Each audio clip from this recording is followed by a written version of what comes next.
So I just want to make sure that I understand. When you're paying on your lines, you're paying on the interest. That's why you're of that current day, right? So that's why your payment lowers. But for like your mortgage, let's say it's 200,000. Even though you're chunking, you're still paying on 200,000 $1,200 a always. month, right? Mm-hmm. Every month you got to make that payment, Okay. right? We'll do a couple more. Let's see if we get here. No. It's clear. I'm just saying. So you're always, no matter what your balance, you're still paying on 200,000. Mm-hmm. Always. Well, you're not paying. Yes, I mean, so how that payment structure works for the banks is they will take basically your principal interest at the beginning of the month, right? You pay interest on house payments. How do we pay them? We pay them in arrears. So the 1st of July, I pay all my principal and interest from the month of June, right? So come the 1st of July, they take an assessment, my principal balance on the account, right? They apply my interest rate to that, go down to a daily periodic rate, and charge that for the entire month. But what that does, the difference between the line of credit payment and the amortized payment in a 30-year mortgage is they freeze that line. So whatever my balance is on day 1, I get charged that same balance on day 2, day 3, day 4, day 5, all the way through day 30 or 31. With a line of credit, part of the reason I'm charged interest, what do I get charged on? I get charged on $13,000 on day 1, and $13,000 on day 2, and $9,000 on day 3, and $11,000 on day 4, and $8,000 on day 5. And you see, we capture those interest savings on that smaller loan amount by that daily periodic interest charge. Does that make sense? Excellent question. Okay, so after you paid off the house and the credit card, after you paid off the car and the credit card, and you had the $1,700 a month, what is the difference? What's the between paying it off in a $13,000 chunk every couple of months, as opposed to just paying an extra $1,700 addition to your monthly mortgage payment? That's a great question. By doing that, what would you do to your payoff schedule? You would accelerate it, right? We would shorten it even further, and we might get down to 9.25 years or 8.5 years. For illustration purposes and for the idea of having the management of one account, we found people are more successful if they take their line of credit account, use it, and it doesn't, your numbers are your numbers. So you could take it down to 5,000 and chunk 5,000 at a time. If your line, we're dealing with an $18,000 line and a $13,000 chunk. We could chunk it every $5,000, or every time we get to a balance of $10,000, we can chunk it. The more often you do it, the better. What we found is a lot of people, when they immediately move all surplus over, they tend to get out of the habit or lose focus on the goal and see the impact as quickly. So for just a practicality standpoint, a lot of people choose to chunk.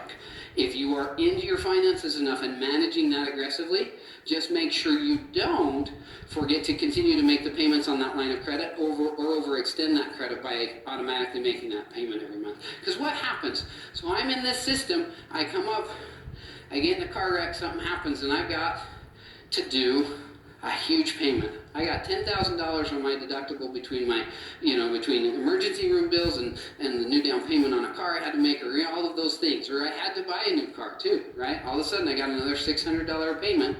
What does it do? Is the system broken? What do? I simply put it back up. I look at my big 6, right? 3 of the highest interest, 3 of the biggest payment.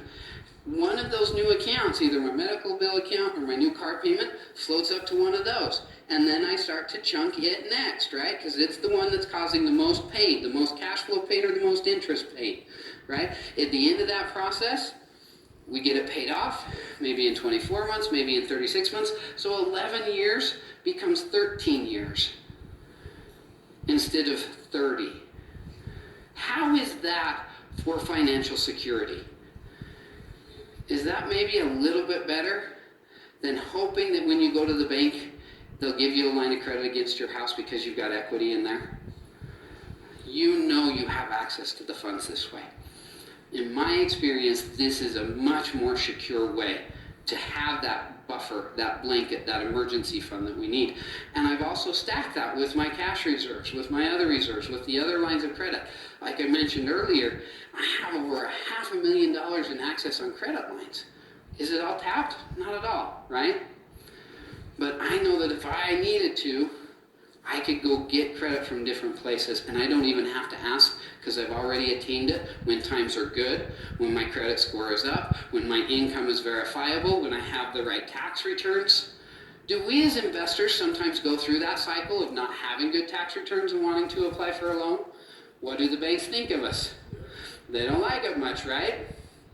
So how do we combat that? We will be at cycles in our life where we may have W-2 employment income, or where we're willing to pay tax on more money than we might necessarily have to in our tax returns, so that we can show that we make substantial money, we've been taxed on it, because that's what the bank likes to see. So we'll put that money, we'll pay taxes on $80 or $100 or $120,000 to show and have 2 years of verifiable income in that.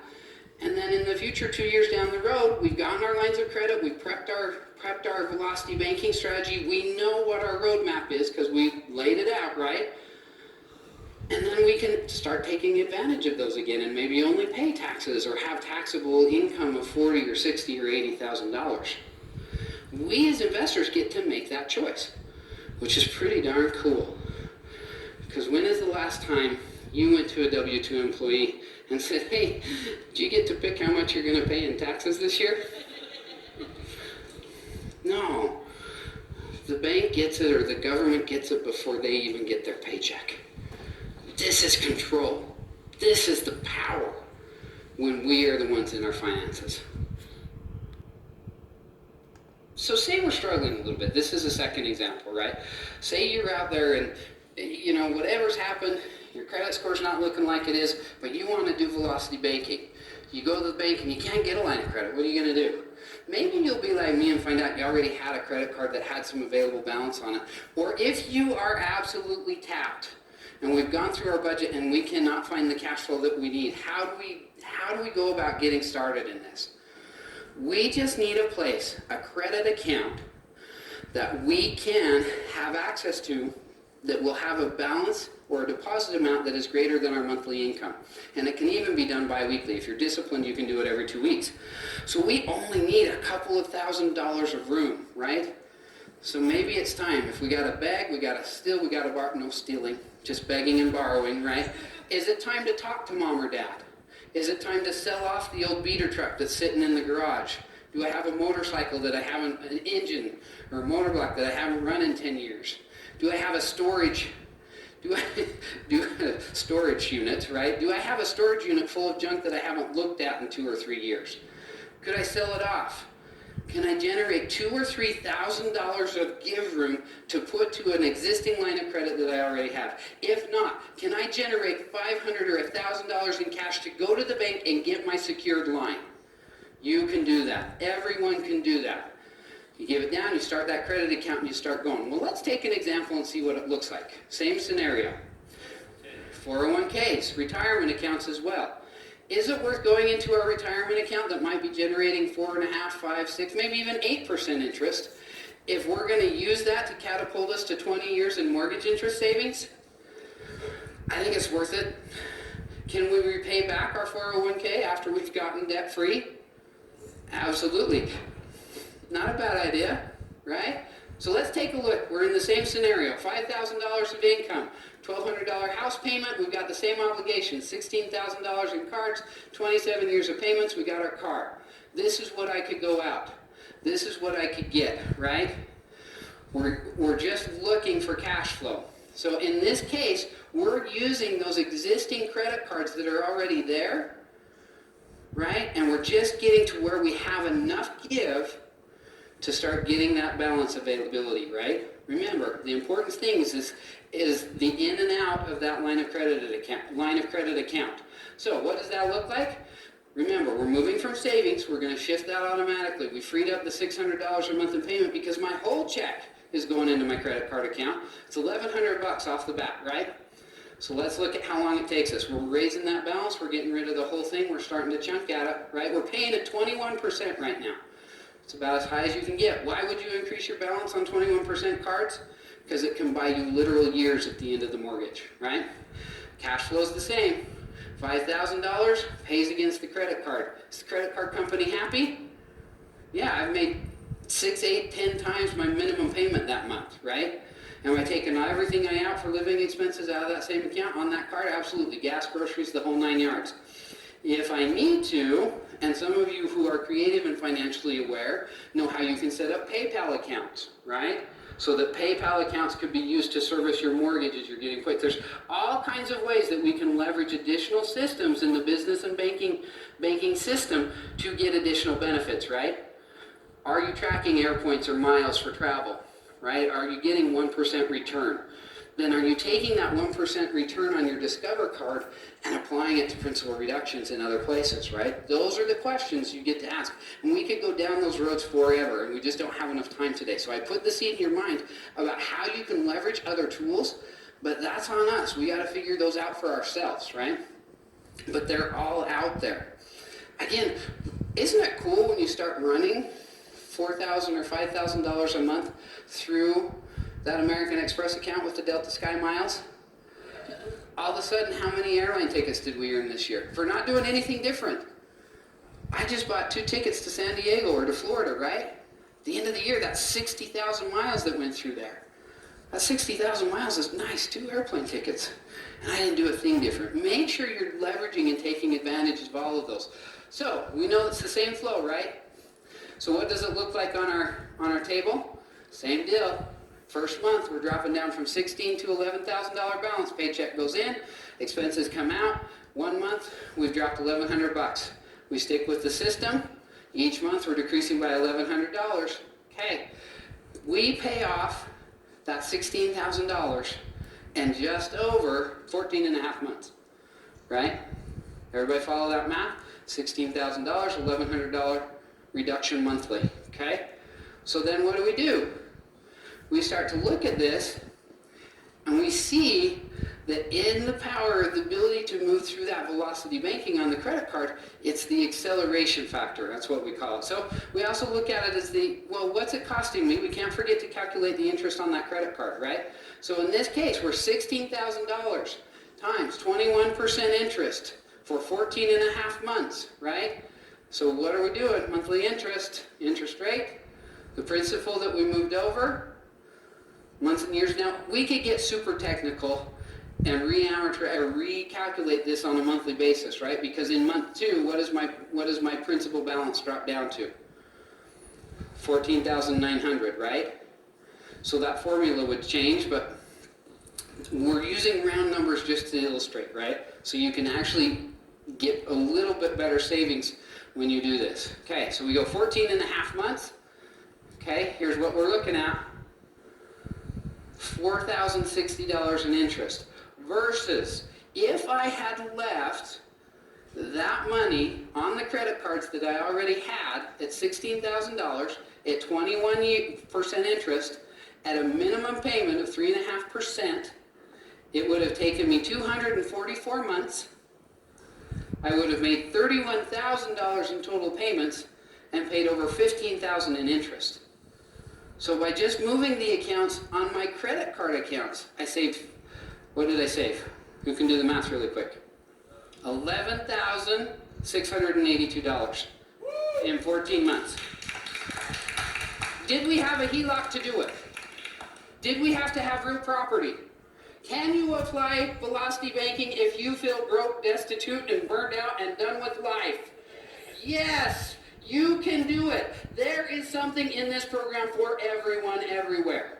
And they can go out and start it today. It's powerful, right? So I want to take you back, because I forgot to tell you this. So this little table over here, if you're interested to find out what that looks like, this is available through Bankrate. It's a Bankrate amortization calculator. It will tell you, you can call your credit card company, if you want to do the calculations to calculate your interest savings just on credit cards alone. Find out from your credit card company what your minimum payment is as a percentage of your total balance. It will calculate time for you. It's right out there. This was really easy to find. It was a Google search. So we've already done that one, so I'm not going to spend the time there. Go ahead. Check, testing. This is something that's a little of something that you said before the break. Okay. There's a balance that you have to pay down as minimum on a credit card, and you said somewhere between 2 and 4%. Uh-huh. So what I want to know is, so let's just say 3%. So basically, if it's 3% of a $2,000 loan or credit card balance, Credit card balance. that's about $60 a month plus, I'm assuming at 5%, like $8 a month in interest. What? So I think your question, and maybe correct me if I'm wrong, but What I want to know is the balance. How does it calculate? Does it count Let's go back to 3% of the year or 3% per month on the balance? so it's per month. So it's a percentage of your outstanding balance per month. And why they do that is because by default, and a lot of it came through CFPB and the Dodd-Frank, and they changed the way credit card companies did stuff. They wanted people to pay more balance down. That minimum payment can still extend you out into payoff dates that are literally 240, 360, 390 months out. So it's not a factor of how many months you're going to be paying it. It's saying that every time, at a minimum, what they've done is said that percentage rate is going to cover your interest payment at 21% plus a portion of principal. And so that's why you can't say, okay, your credit card is amortized for 29 years. It's not. It's a minimum payment that covers more than the minimum interest payment. So you've got that in there. So there is some difference in there of saying, hey, there is some principal paid with this, and so we can't just do a simple interest calculation on it, or just an interest-only payment calculation on it, excuse me. We can't just do that because we're including by default, by the rules by which the credit card companies play, a little bit of principal in there. But the good thing about it is you still have access to that money after you put it in. That's the important thing, right? What's the key factor to our velocity banking tool? Having access to the It money. has the access to the cash flow, right? So that's why it doesn't matter. People say, well, my credit card isn't an interest-only account. It doesn't matter. The amount of principal you're paying is small enough that it doesn't impact, and you can still apply the strategy, right? It's pretty cool stuff. Bankrate.com for these calculators. They're super fun. Look at it as if we were to say, hey, I'm doing okay, I might be in a different position, I'm heading towards retirement, I might have a little bit of equity in my property. Is it worth taking an equity line out on my house, or should I just go in and refinance to a 10-year mortgage, right? We've talked about that already, but let's look and see if we applied for a $50,000 line of credit, what would happen? Okay, what happens with our money? Our income goes where? Used to go into the checking account, right? What is this? Everybody say boo. Boo, the old way. Do we do this anymore? No, right? Old flow of money. We don't do it anymore. Velocity banking flow of money. What does it look like? Income comes in. Where's it go? HELOC, or the line of credit. In this case, if we know it's a HELOC, then it goes out and pays our expenses. On occasion, we have to run it through a checking account, right? So, let's look at it now. We're looking at the same $5,000 a month.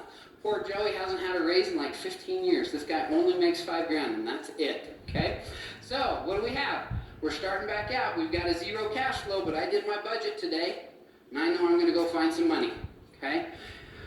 Well, we're going to go. I've got some equity in the house. I've gone to the bank. We're going to apply for a line of credit. I got a $50,000 line of credit, and I got it at 4.5%, okay?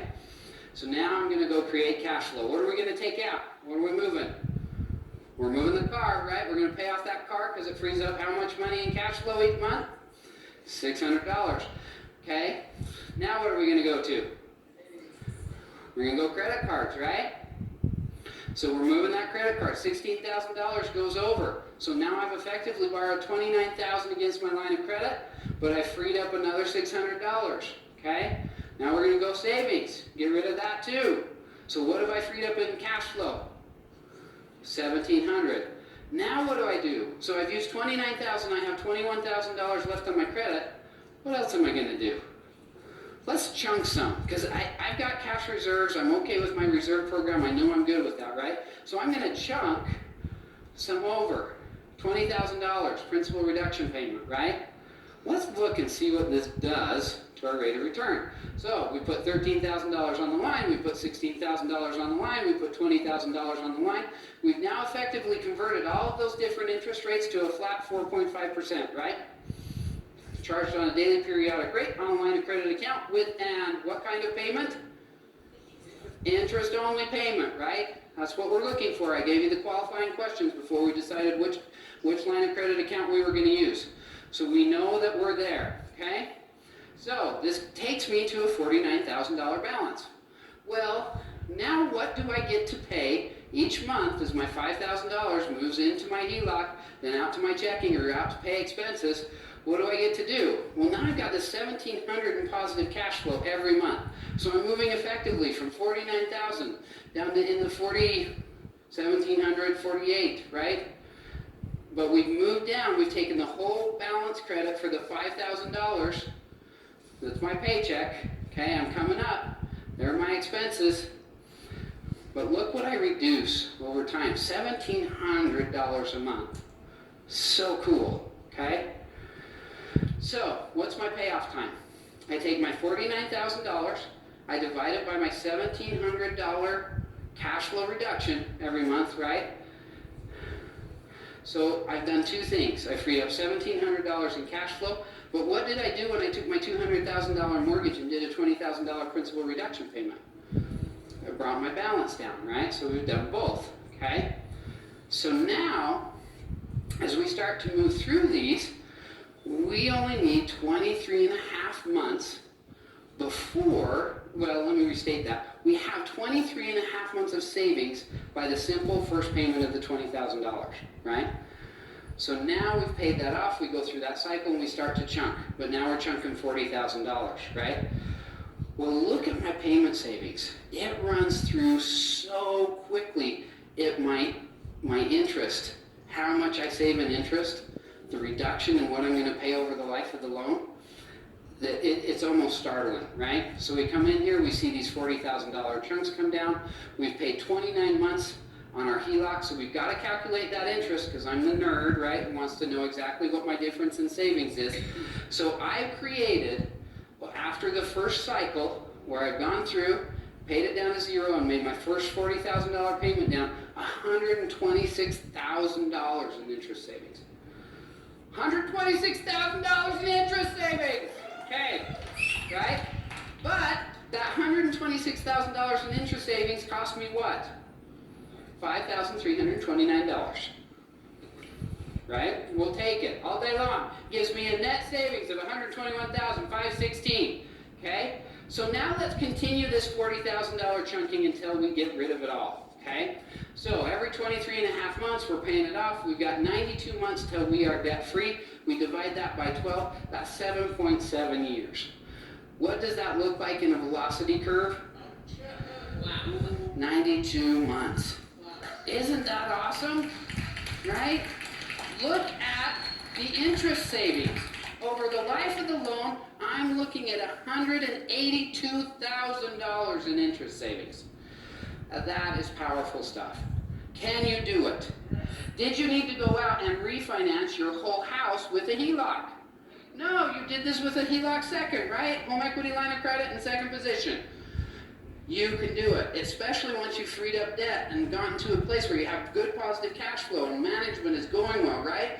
You're monitoring your accounts. It might take us 12 months or 24 months or 36 months till we get to a point where our credit's improved enough or we have enough equity in our property to hit these numbers. But when you do that, could the same thing work with a $25,000 line of credit? Or a $10,000 line of credit? Absolutely. As long as that line of credit is bigger than the amount of income we have coming in every month, we're golden. We're in great shape.